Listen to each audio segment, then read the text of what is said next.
I want to start off this morning. I want to tell you a story about something that happened to me just a few weeks ago, actually, when I was going home from church. We tear everything down, we hang out, and we talk till people just don't want to talk anymore. You know, it's like 4 or 5 in the afternoon. No, it's not usually not that late. And I was driving home, and I have got signs in the back of the car and some music stands because we usually do music rehearsals at people's houses. And anyway, so I pull up into the driveway. I'm coming down my street, and out of the corner of my eye, I notice 3 women dressed up, and not people that are from our street. And they're just walking up the sidewalk, and I noticed one of them would peel off and go up to a door and ring a doorbell. And instantly I knew exactly. I didn't know these women specifically, but I knew who they were. I knew that they were part of the Jehovah's Witnesses, which is a group that probably most of you are familiar with. And I don't know about you, but sometimes I've had some pretty awkward encounters with them over the years, and so I kind of felt, a little bit antsy, kind of the hair going up back in my head a little bit, like, okay, I'm gonna, because I still had to unload the car, and I know, and they're gonna come up, and they're just gonna be at my house. It's just a fact. And I just try to calm myself down a little bit. I'm thinking like, okay, because sometimes I've tried to, I've either just tried to just cut it off short and be abrupt and just kind of no thanks, we're not interested, and that never really feels right. And then other times I've just tried to cut right to the chase and get in there and argue. And so I resolved to try something different. So I got in and I pull up in the driveway. Jennifer opens the garage door for me. So the door's going up, and I get out and I start unloading stuff. And then sure enough, 2 of the gals come over, and they look at all the music gear, and they're so like, so, are you a music teacher? No, I'm a pastor. Oh.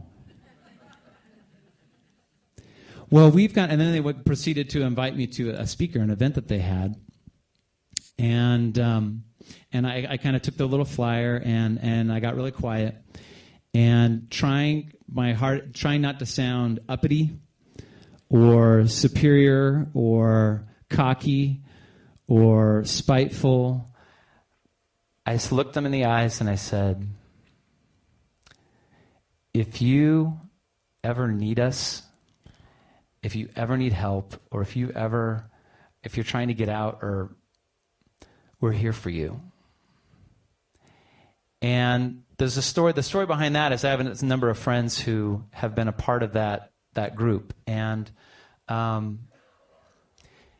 they ended up leaving because in one case they were asking too many questions about Jesus, and that was a pretty hard thing for them. And yet, when they finally made it out and realized that there was more than what they were being taught with their organization, it was an eye-opener, and they just couldn't get over how the grace of God, that heaven is not something that we have to worry about earning or attaining, that it's a gift.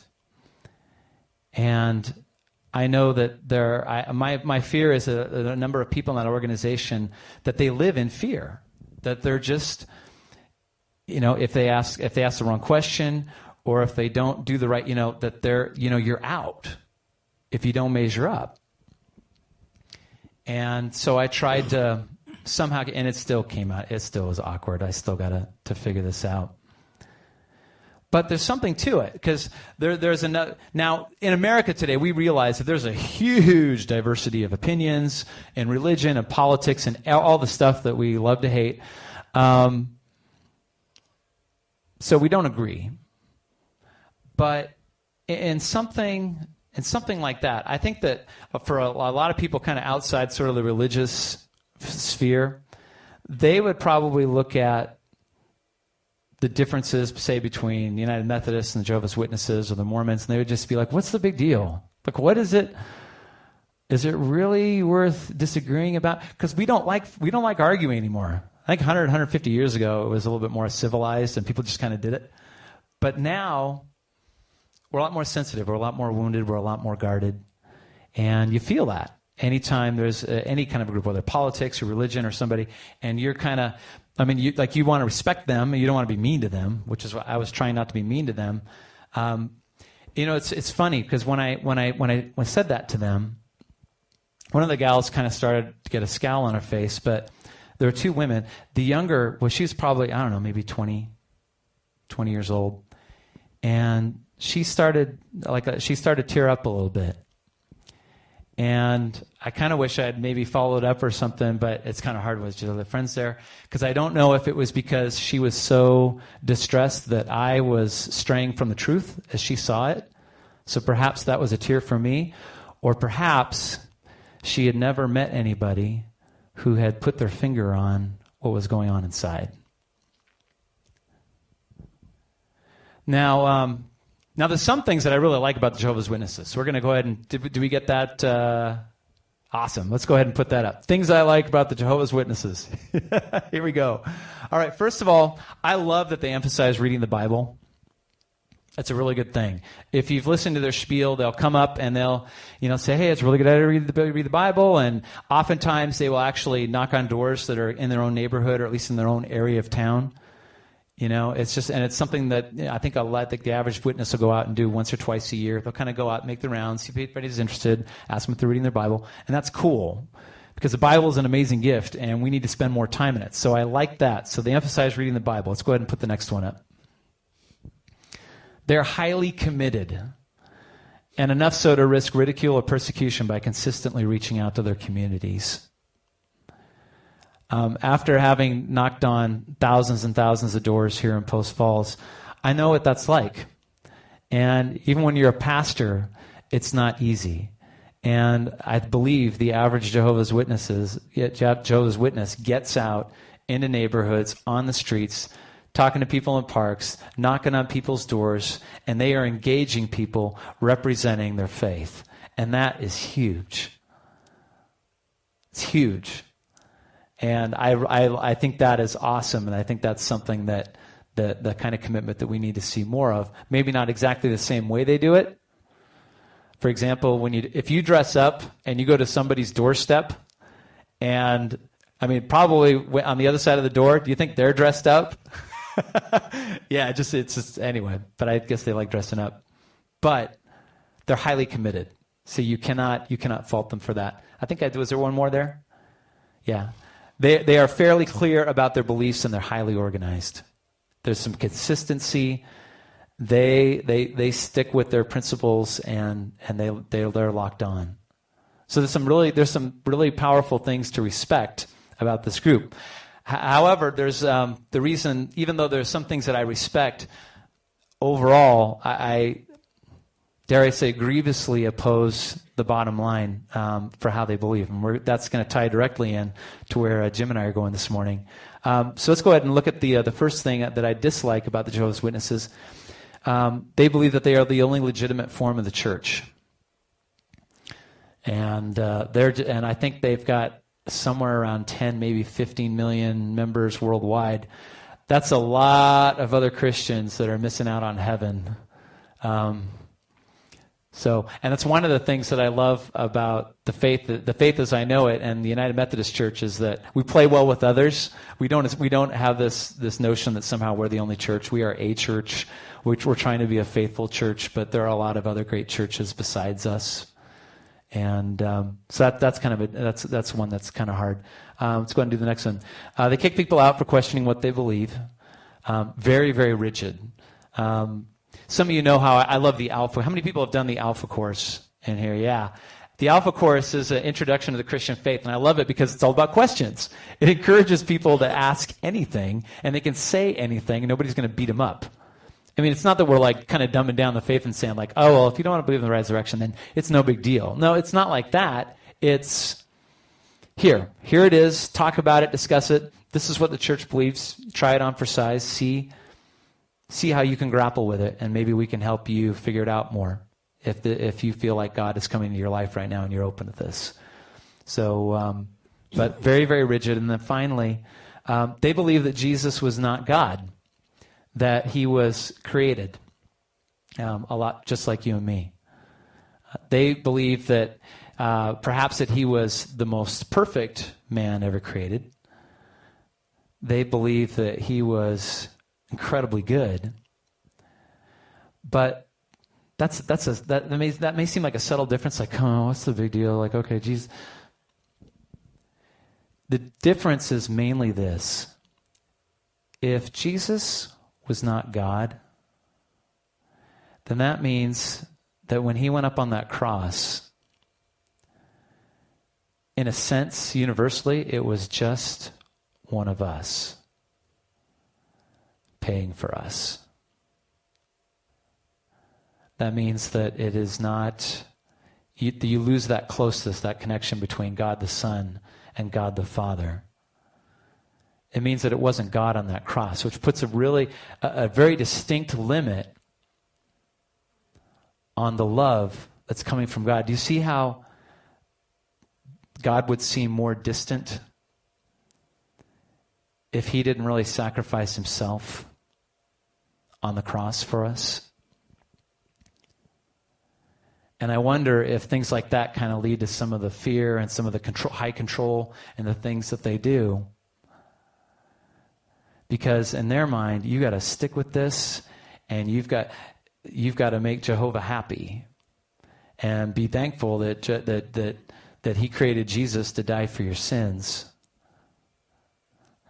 But you better stay in line, because God is still on that throne, concerned, but not as personally touched by it all as we believe to be true.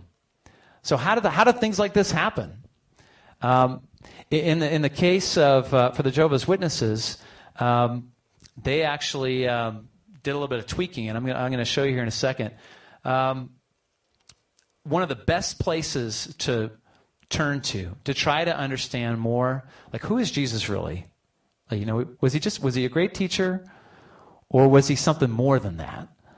I mean, everybody around the world, hardly anybody would refute that Jesus existed. Historians are in agreement that there was a Jesus of Nazareth, who was born in the first century, back in Israel, back in the day. Nobody disagrees on that. Everybody agrees that his teaching was some of the most amazing that we've ever seen in the history of the human race. The Muslims believe that Jesus was.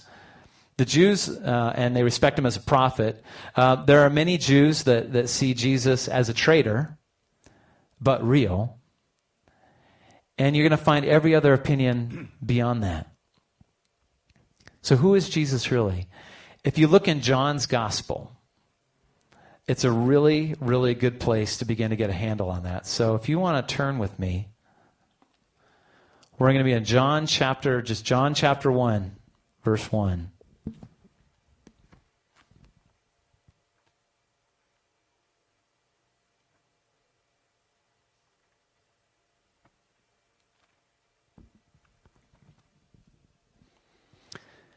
In the beginning was the Word, and the Word was with God, and the Word was God.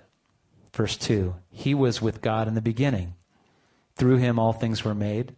Without him nothing was made that has been made. In him was life, and that life was the light of men. And the light shines in the darkness, but the darkness has not understood it. So if we back up, Leah, can you go ahead and bump us back to verse 1?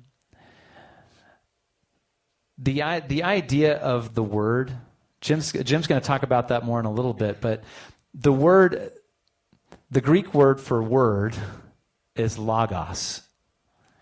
And back in the first century, and the understanding of the intellectuals back then was that the logos was sort of the reason for the universe. And so philosophers understood that as the reason that made the universe turn. And John takes that word and then layers it in with the Hebrew use, which is a God who speaks things into existence through creation. So John is framing this through the beginning of the world, through the creation of the universe. And in that very first sentence, in the beginning was the Word, and the Word was with God, and the Word was God. Now, in that last part of the phrase, the Word was God, the Word is referring to Jesus. In the Greek, it literally comes out, the word order's changed around a little bit, and God, and God was the Word. So just God. No, there's no article on there. I know, so get your grammar books out, like all of a sudden, like second grade flashbacks. There's no indefinite article. There's no a definite article, that would be the. So the Word was the God. Doesn't read that way. Or you can have an indefinite article. The Word was a God. And when you put the indefinite article, it means that it could be one of a number. It takes it away from being specific.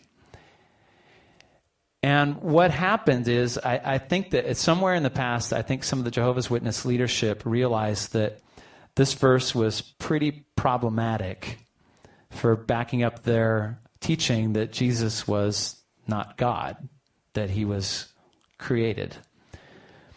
So if you read the Jehovah's Witness translation, they did their own translation of the Bible. They did a little tweak there. They added an indefinite article to the very end of that verse, and the Word was a God. And when you do that, suddenly you line it up and you make it easy to say, because there's other verses in the Bible that talk about people being referred to as gods. You know, it's kind of a metaphorical kind of a language, and then it works. But the problem is that now arguing about the Bible is awesome. I think everybody should do it. It's good, even just a little bit. However, most reasonable people know that when you argue about the Bible, you can't tweak the verbiage. I mean, we make translations and try to find, a noun or to translate a noun, but you can't just add or subtract prepositions or articles, because that can change a lot in just a little bit, and that's what happened there. So let's go ahead and is there another scripture coming up? Yeah, let's go ahead and jump over to that. Can we do that?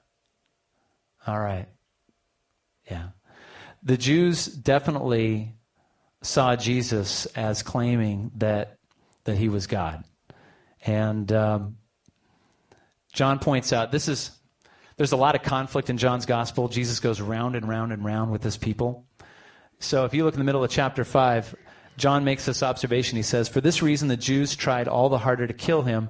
Not only was he breaking the Sabbath, but he was even calling God his own Father, making himself equal with God." At the end of chapter 8, they actually get up to the point they're ready to stone him. They're ready to have him executed for blasphemy. So what this tells us, just kind of observing, is that the people, the average Jew in the crowd back then, listened to what Jesus was doing. They saw what he was saying. They listened to all that. And he was saying, "I'm equal to God." He was making a claim to divinity. And that was punishable by death.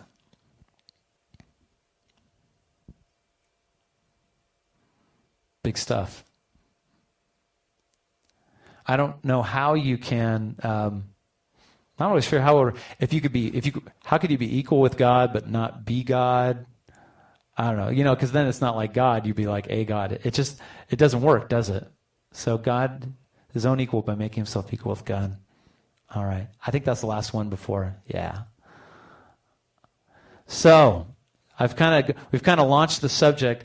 What we're talking about today is that we believe that Jesus is God. And we're going to give you some data to try to understand how this is scripturally, but also some of how it works. And so now I'm about ready to hand it off to Jim. But when Jim and I were meeting and Leah and I were meeting last week, we came up with a bright idea for something that would help to introduce a question, which is going to be key for what Jim is talking about. And I think we've got that ready. So let's go ahead and put that up, and then I'm going to tag Jim, and he's going to take it from here.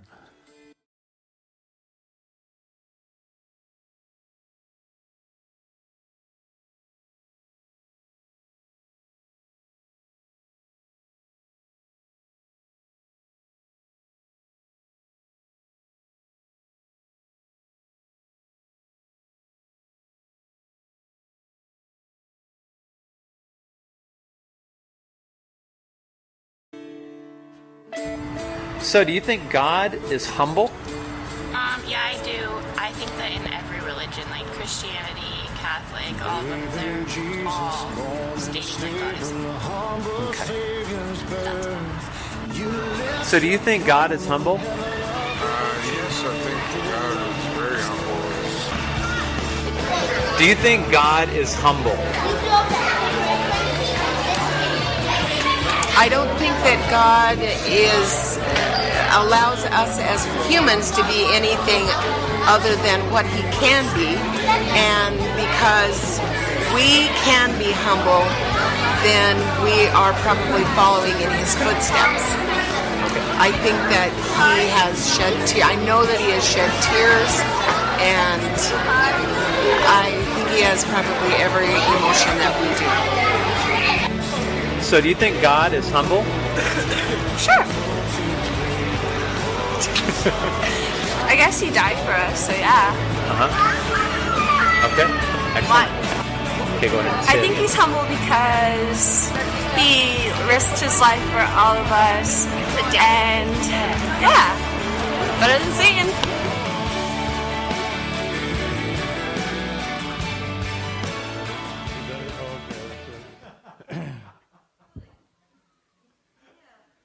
So I guess John only talked to smart people. I don't know. I really like the lady that was sitting there behind the bricks. She was really smart. She really thought about that quite a bit. And the guy with the ski glasses looked like a friend of mine. What? You thought he was me? Yeah, because you couldn't. Yeah, and so I guess when you're wearing those big glasses, you can confess. It was like confession time for him that he'd made a lot of mistakes, and that God forgave him for those.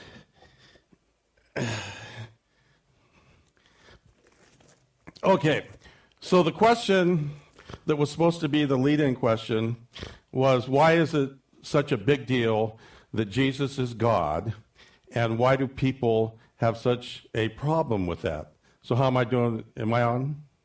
Yeah, I'm doing fine. Okay. And it's about our narcissism. It's about, it has to do with idolatry, which is I know there's those statue things, but we're talking about our idolatry is essentially the worship of ourselves. It has to do with the original sin, and it has to do with the cross. Now, let's go back to John 1. And John's really an important book. I've seen a lot over the years, new Christians ask a Bible teacher, what should I read? And 90% of the time they say, read John. So John is a very important book. And so going back to John chapter 1 and looking at it at all angles so you can defend the faith, how do we know that when John is talking about the Word, he's talking about Jesus? What? The Word was God. How do we know this word, when he's using the word logos, that he's specifically talking about Jesus? And to know that, you have to read down. In verse 14, it says, the Word became flesh. So there's no argument. He says, the Word became flesh and dwelt among us. So there's no argument that logos, as far as John's concerned, who's writing this, is about Jesus. Now, when you go, so he mentioned to the Greeks, to the philosophers, the Logos had this philosophical stuff that I don't quite understand. But to the Jews, it had the meaning of, I'm going to go into that. So the Jews, let's say, are students of the Bible. So if you're a student of the Bible, when John says, in the beginning was the Word, where does that take you back into the Bible? Where in the Bible does it take you back to? Creation. It takes you to Genesis 1. And and so you've all heard that, the baseball thing about God. We've studied the attributes of God. You all know it, don't you? In the big inning. In the beginning? Yeah, that was the word. Okay. Yeah. So you go back to the beginning. You'll stumble over that from now on. You won't be able to say beginning. You'll say the big inning. I know. Because so these verses, they all start with the phrase, and God said. In verse 3, it's let there be light. Then, let there be dry land. Okay, separate the waters from the waters. Let plants come up from the ground. And let the animals crawl. But it all starts with, and God said. So God has the attribute of, first of all. So they made this remake of The Sound of Music, I guess. And I haven't seen the remake. Has anybody seen the remake? Yeah. Does it have the song, Nothing Comes from Nothing, Nothing Ever Could? Yeah. So somewhere in my youth or childhood, there must have been something good. Okay. That's the reality that we live in. But with God, God can speak into existence things that never existed. And that's what happens in Genesis 1. And God said. And so John, when he says, in the beginning was the Word, he's using the word, I believe, because it makes reference to in Genesis 1, where it says, and God said. So it's linking this attribute to Jesus, and that attribute is the ability to speak things into existence that never existed before. And this is a great thing for us, because God likes to make something out of absolutely nothing. So when someone says, I don't know how I could possibly be a Christian, God will enjoy making you a Christian. Yes. Okay. Now, so I said, and how am I going to link this narcissism and idolatry and the original sin? So we're in Genesis already. So now we just go to Genesis 3. And in Genesis 3, they can eat all the trees except this one tree, the tree of knowledge of good and evil. And so the serpent tempts Eve. And he says, did God really say that? Well, the thing is that God really is afraid that you'll eat it, because he knows that the day that you eat this fruit, you will become like God. And we're talking about the original sin. What's important here is what was the lure? What did Satan use that she would be attracted to? And that attraction is to become like God. So this is where it all started. This is where idolatry, our self-worship started. And this is where we started to create God in our image. We reverse the process because we were made in God's image, but we start to create God in our image. And where's Brian? They copped out. They were supposed to do this for me. Okay. Why was the idea of being like God so attractive? Okay. There he is.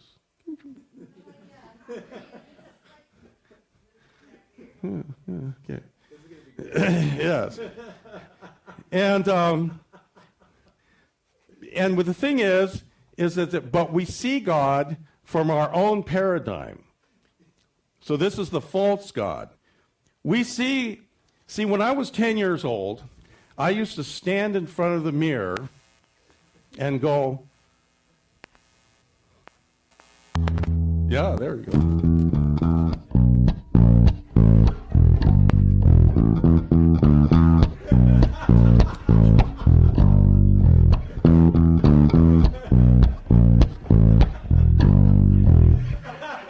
Thank you.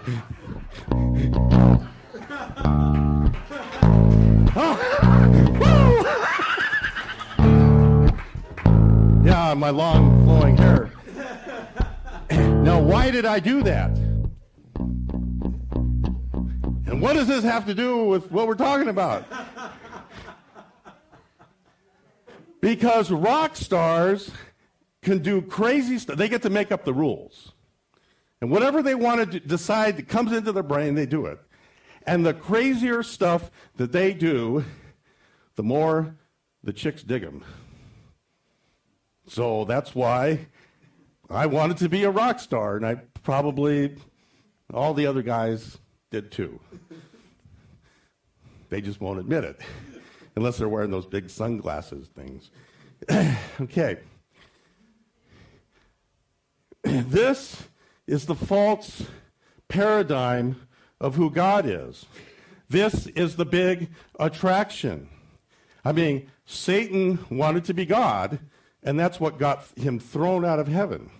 So he gets thrown out of heaven, and now he's on earth, and so he decides to tempt Adam and Eve with the same temptation. You'll be like God. Don't you want to be like God? And they fall for it.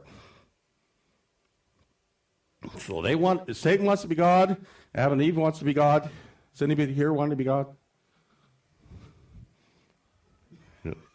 Are you being honest? Okay.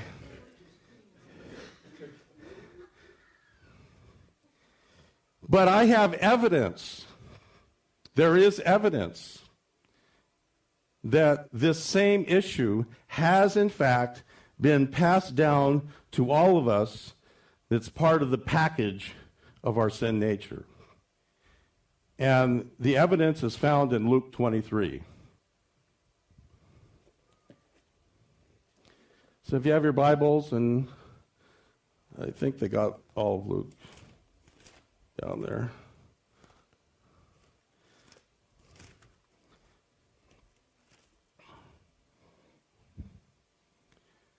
Yes, so we'll read the whole thing. Luke 23, 32 through 43. 2 other men, both criminals, were also let out with him to be executed.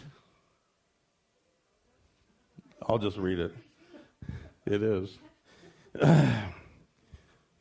When they came to the place called the Skull, there they crucified him, along with the criminals, one on his right and one on his left. Jesus said, "Father, forgive them, for they do not know what they are doing." And they divided up his clothes by casting lots. The people stood watching, and the rulers even sneered at him. They said, "He saved others. Let him save himself, if he is the Christ of God, the chosen one." The soldiers also came up and mocked him. They offered him wine vinegar and said, "If you are the king of the Jews, save yourself." There was a written notice above him which read, "This is the King of the Jews." One of the criminals who hung there hurled insults at him. "Aren't you the Christ? Save yourself and us." But the other criminal rebuked him. "Don't you fear God," he said, "since you are under the same sentence? We are punished justly, for we are getting what our deeds deserve.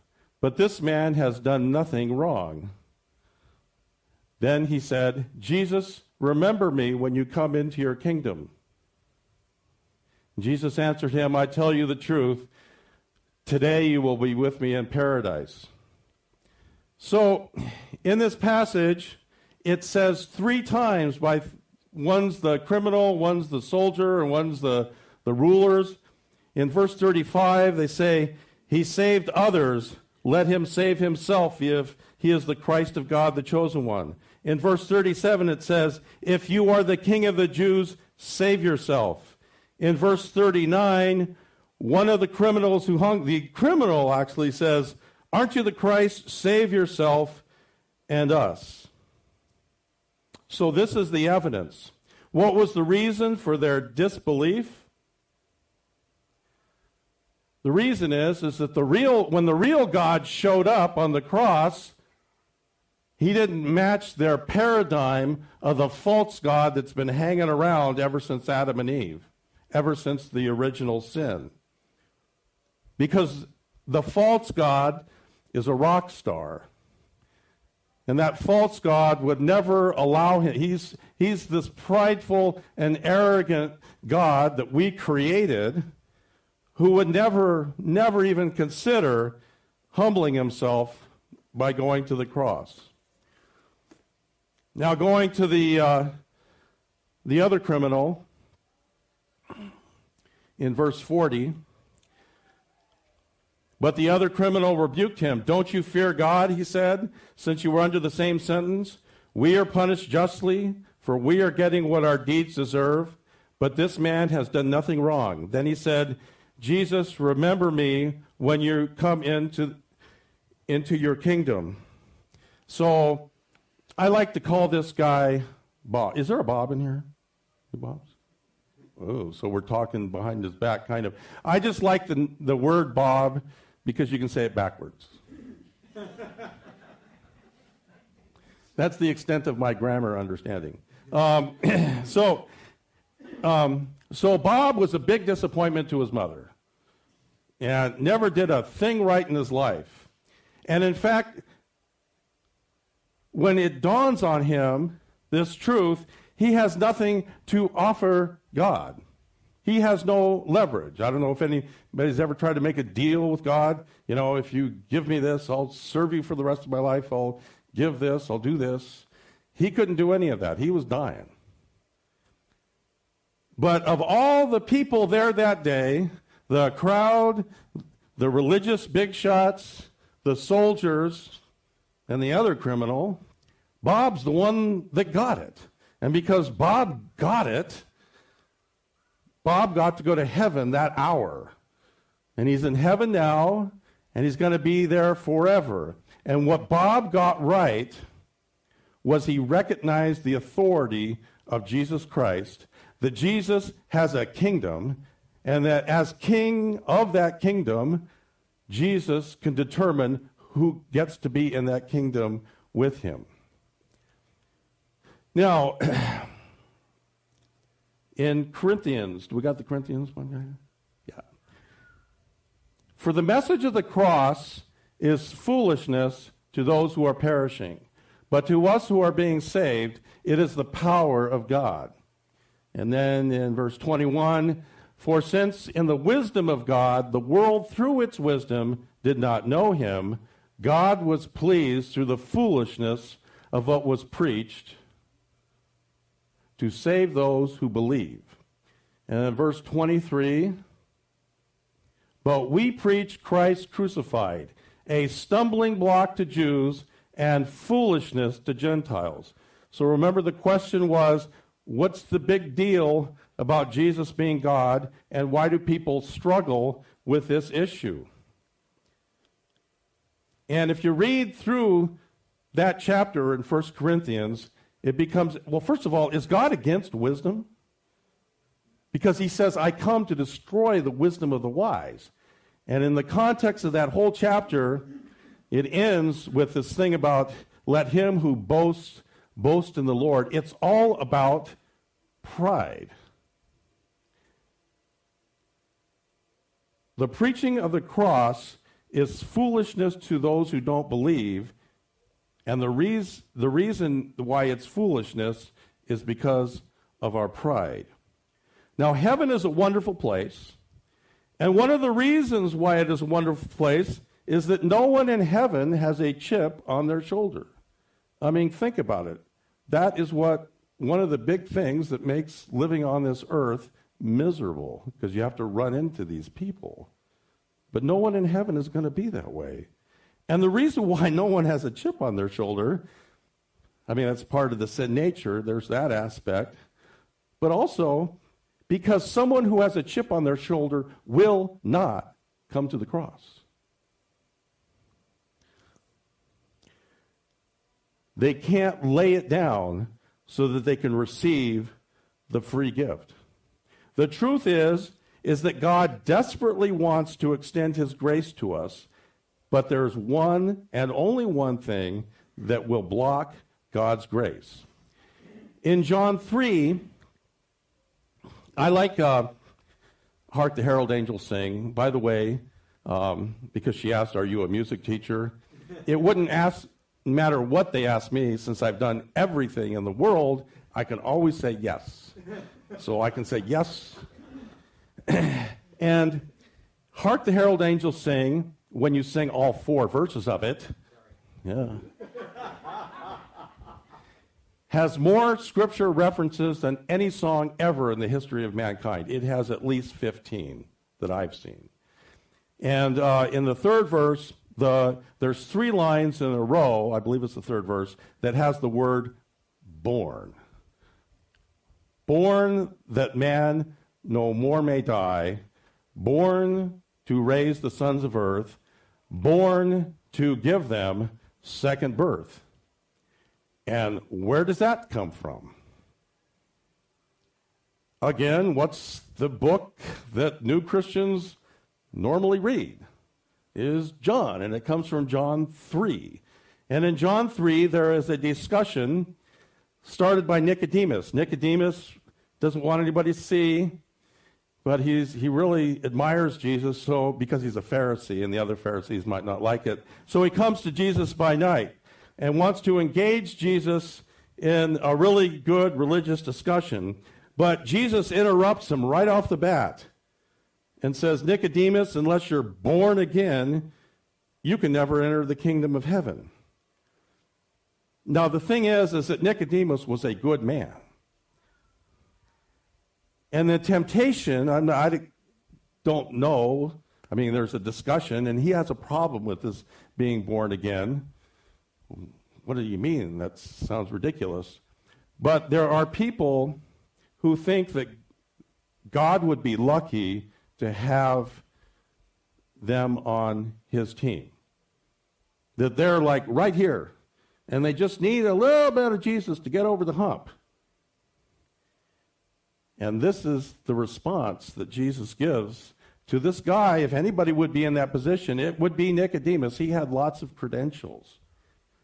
But what Jesus is telling him, you have to start from scratch. You have to lay all that stuff down and get born again. So Nicodemus had a lot to lay down. And the reason why this is such a big deal, why there's so much resistance to this, because what it really is about receiving the free gift of God's grace, the free gift of the cross, freely, nothing that we do, is they can't do what Jesus asked Nicodemus to do, and in fact what Jesus himself did, and that is they can't lay it down. And that's what God is calling us to do, meaning total surrender to Jesus, the incarnate deity. Thanks.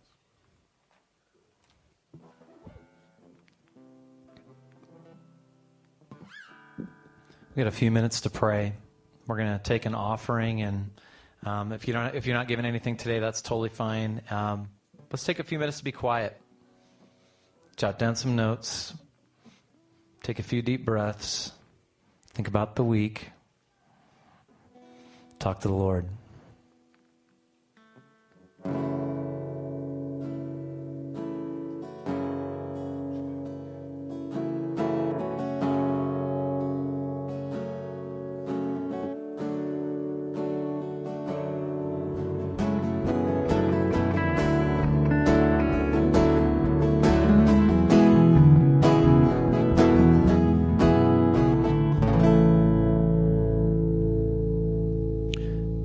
God. He's one of us. He was fully God. He was fully human. Next week, we're going to look a little bit more about what it means for God to become one of us and still be God. Yeah, that takes a little bit of thinking.